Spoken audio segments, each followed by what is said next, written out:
Why don't you tell us a little bit about the vitality pills and what we can do to make ourselves, eternally young and beautiful? I've been taking supplements and experimenting on myself for about 20 years, and my father has also been doing it. He's now 83 and in perfect health. And what I learned through my research and through my own self-experimentation and then clinical trials in hospitals is that there's certain molecules mostly from plants that provide the benefits of fasting and exercise as well. And so I was taking these separately. I take a variety of them. You can go to my book, and I wrote these supplements down in my book. In the English version, it's page 304. And there are three main things that I take and have taken for over a decade. The one chemical that I take every day is resveratrol, which is the red wine chemical, and that comes from grapes. And so that one gets sprinkled into some yogurt in the morning.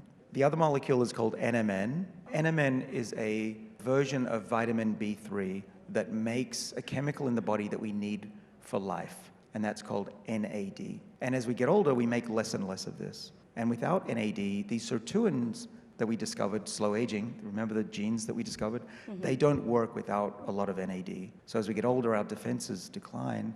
And so by taking this supplement, we know that it doubles the levels of NAD back to when I was age 20.